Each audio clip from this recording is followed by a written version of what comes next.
Now, before we jump into Nitro, I apologize, Thunder. I just wanted to tell you, I just wanted to make the announcement that this Sunday night, 3 days from tonight, will be the first WCW pay-per-view of the new year and the first WCW pay-per-view of the new millennium. And that is the newly, relocated WCW Mayhem. Yes, I'm well aware that the first edition of Mayhem kicked off in 1999 and in November, but I hated Sold Out. I hated the concept. I hated the history behind it. New millennium, new January pay-per-view, and yes, there is a November pay-per-view. If you actually want to know, I will look it up and tell you in the next video. But other than that, let's jump right into the show. And I will also get to the card for the pay-per-view later tonight, later in this video, before the end of it. But that's later, this is now, and the first pre-show match kicks off with the Blue Bloods going up against Jerry Flynn and Steve Armstrong, and Steven Regal, because he is a very underrated, underappreciated talent. His in-ring work was head and shoulders above everyone else, as Steven got a 61, and the next person behind him was Dave Taylor with a 47 in-ring performance. Jerry Flynn and Steve Armstrong didn't even break 30, no wonder why they're on the pre-show.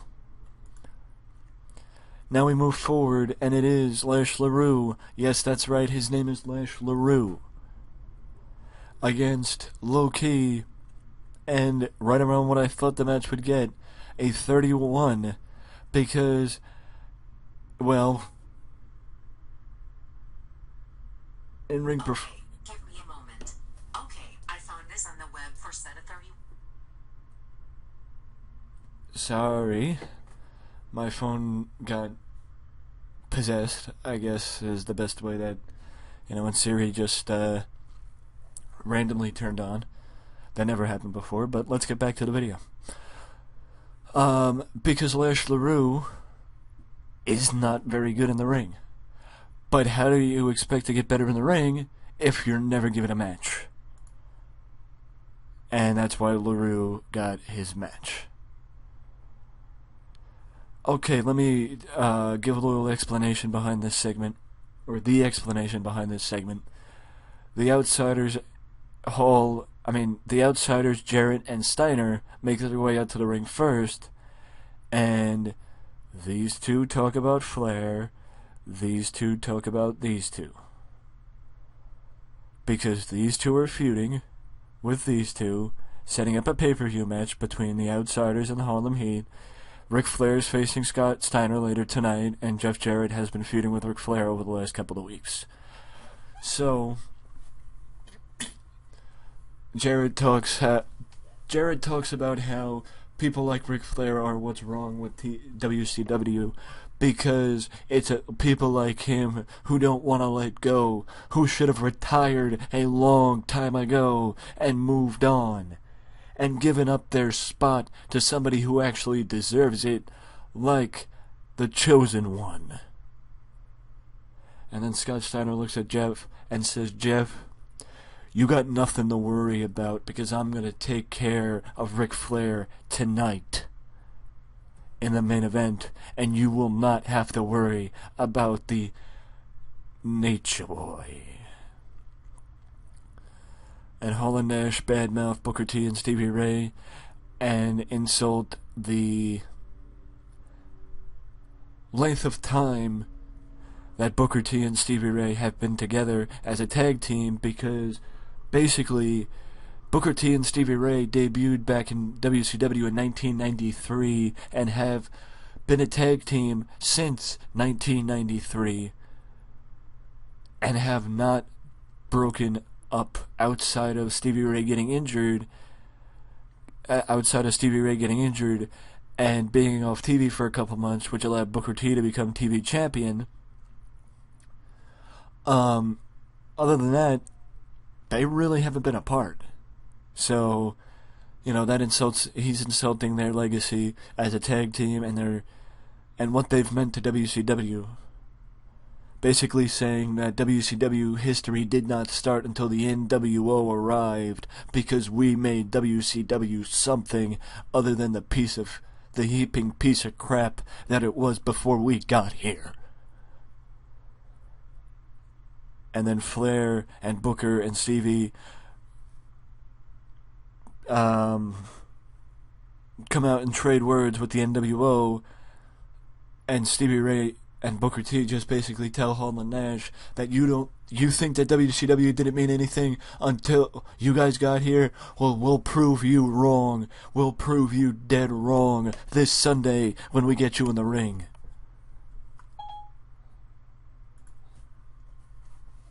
Sorry, I can't take it. I am sorry.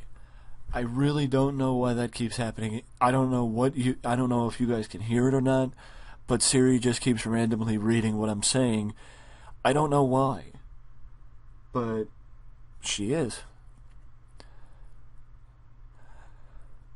So, we now move forward with the opening match of the show, and it is the Varsity Club, Rick Steiner and Mike Rotunda against David Flair and Crowbar. And Rotunda and Steiner defeat Flair and Crowbar.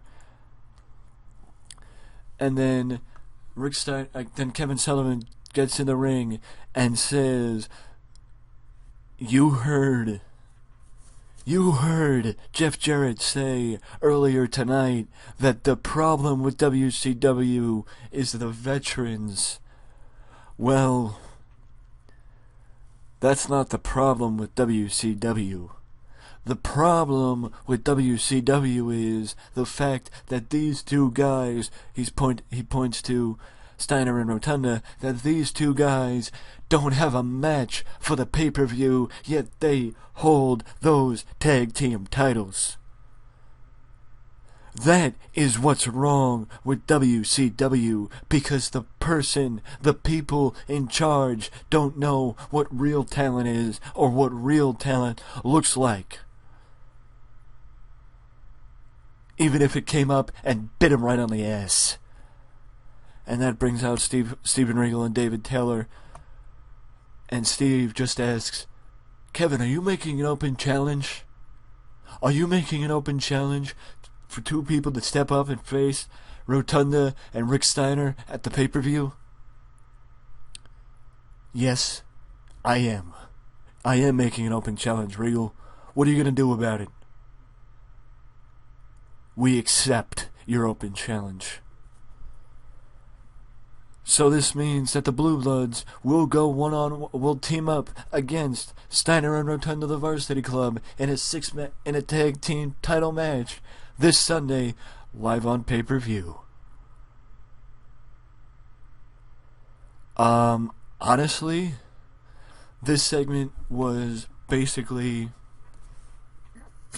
booked by the computer, because I auto-booked the show, which is another function that I may show which is a function that I will show how it works in the next video, and how to fix it if you accidentally do it, and where you can actually get rid of everything rather than getting rid of things one at a time like you had to do in TEW 2013. But either way, the best way I can say what happened in this segment is Eddie Guerrero is walking backstage and bumps into Shane Douglas, and Shane Douglas and Eddie start to have an argument, and before it can get physical, Chris Benoit and Conan jump in as onlookers and pull Eddie Guerrero away, and Conan pulls Eddie Guerrero away, Benoit gets in between them and tells Shane to shut his mouth before he gets himself in trouble, and to quit shooting his mouth off. And Shane Douglas doesn't like what he's hearing from Chris Benoit. But either way, a tense situation gets diffused fairly quickly as we go to break, and then we come back and Chris Benoit is ready to compete in action against Van Hammer. Yes, you might be looking back at previous videos now and you have not seen Chris Benoit. There is a reason why you have not seen Chris Benoit, and that is because simple. In real WCW, Chris Benoit won the WCW World Heavyweight title and then walked away from the company the next day after winning it, which was the start of a very, very rough year for the WCW World Heavyweight title. Yes, I'm aware that Dean Malenko, Eddie Guerrero, and Perry Saturn all walk away at the end of January after Sold Out. But what I will say is this: Malenko, Saturn, and Guerrero all had a feud. They all had feuds. They all had a feud. Benoit didn't. Benoit didn't, so he had to sit on the sidelines. But I will say this, that if Benoit and his crew are still there the week after Mayhem, or the Nitro after Mayhem, then you just saw earlier what Benoit's match will be on what will possibly be his last Nitro. Benoit versus the franchise.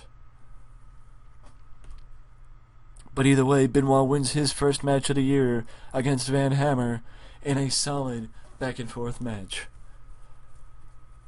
We saw the NWO earlier. We saw the talk being, can Flair dethrone Big Papa Pump and stop the streak that Big Papa Pump has been on thus far?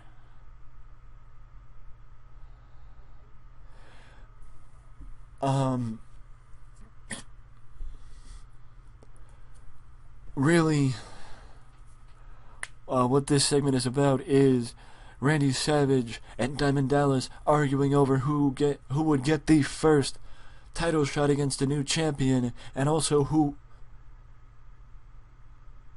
Well, no, actually, wait. These two, the two on the ends, Savage and Package, are arguing over who gets the title shot first against the new champion, and then Diamond Dallas comes out and says that when he wins the world title, he'll give the title shot to either one of them because he knows for a fact that he can beat both of them. But he'll be a fighting champion anyway.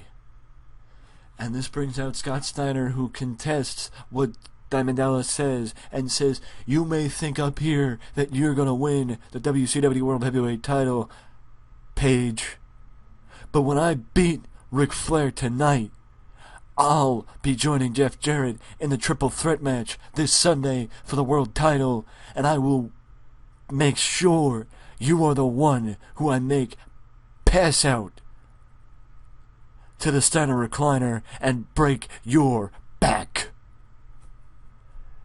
And then you will hear through the writhing pain the winner and new WCW World Champion, Scott Steiner."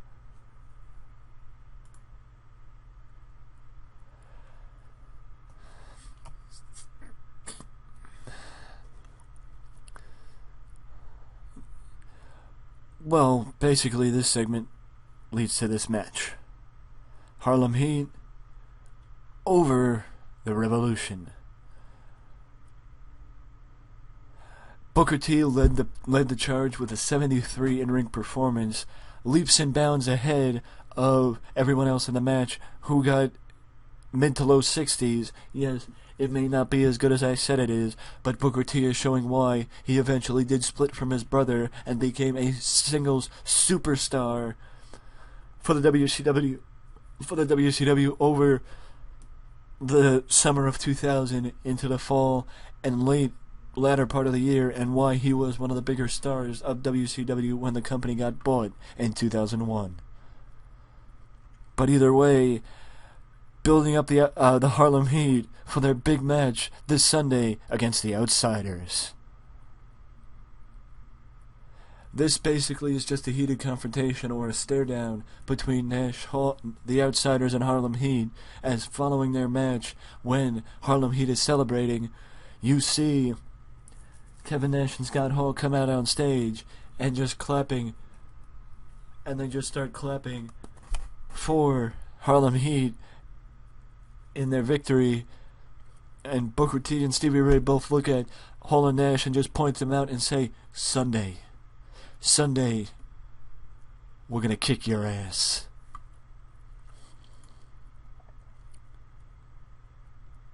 Speaking of Sunday, and speaking of somebody who is very rarely seen, Billy Kidman. And speaking of another tag team match, Billy Kidman and Rey Mysterio jump in and go up against Creative Control as Rey and Kidman work off any ring rust before the big match this Sunday, as Rey, Kidman, and Conan will go against The Revolution, Shane Douglas, Perry Saturn, and Dean Malenko in a 6-man tag team match, winner take all. The reason why Eddie Guerrero is not in the match but will be at ringside is because of the attack. I apologize, that it never happened. The reason why Eddie Guerrero will not be in the match is because I chose to have Eddie Guerrero be in the match for the United States title instead of the 6-man tag team match. So that's the reason, and that's why it's Conan, Kidman, and Rey. Now we move to the next match. Oops. This is originally Chris Benoit was supposed to be featured in the main event. I slid him down to the second match against Van Hammer, considering he's never competed in a match this year, thus far, but Ric Flair has, and the reason why it says pre-match interview with Chris Benoit is because I never changed it. But either way, it's a pre-match interview with the Nature Boy, and Nate is talking about his match tonight against Scott Steiner and what it would mean to go to Mayhem, not only get his hands on Jeff Jarrett, but also to become world champion one more time. And by the way, with this segment, I would give Ric Flair free range, full control over the segment because he's Ric Flair and I trust him. Now we move forward as the main event of Nitro sees the traditional Thunder, I don't want to say Thundercat, but the traditional Thunder talent, Ric Flair, in the main event once again. And yes, losing his first Thunder main event against Scott Steiner, as this means Big Papa Pump is going to Mayhem and filling out the triple threat match, so that means it is Steiner, Jarrett, and Page for the WCW World title. But the show doesn't end there, as when Flair gives up, Steiner gets back in the ring and beats back down. He attacks Ric Flair like a rabid dog and puts him back in the Steiner recliner. And you just hear the bell ringing over and over again. Referee Mickey J trying to get Steiner off of Ric Flair. And then you have Doug Dillinger and his security force running to the ring, trying to get Steiner off of Ric Flair. And all you hear is Steiner screaming, "Page! Page! Page! This is you! This is you come Sunday! This is you come Sunday! And it's you too, Jarrett. If you get in my way, I will be world champion! I will be world's heavyweight champion! And nobody can stop me!"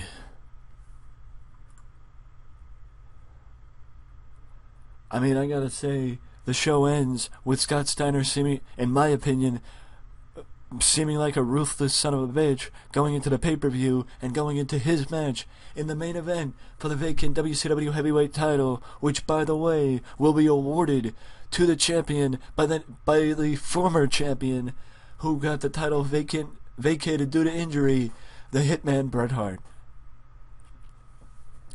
Also, on Sunday, as I mentioned, the Varsity Club will face the Blue Bloods for the WCW World Tag Team titles. Juventud Guerrera will go up against Chavo Guerrero for the Cruiserweight title. A United States champion will be crowned. If you want to know how and who, you gotta tune into the pay-per-view. You gotta tune into the pay-per-view in 3 days. That is Mayhem. And also, Harlem Heat against the Outsiders, The Revolution, and a 6-man tag against the Filthy Animals. And Bam Bam Bigelow will once again also defend the hardcore title. And the question is, will somebody finally be able to make Bam Bam eat the fact that he called out anyone for an open challenge in a hardcore match? For all that and more, you gotta wait and see, because that happens this Sunday, 3 days from tonight, live on pay-per-view. It's Mayhem, the first pay-per-view of the new millennium for WCW. But that's coming up for this video. If you like the video, leave a like, and subscribe to the channel for more content just like this that you can only find right here at Wrestling Express. Till next time, later.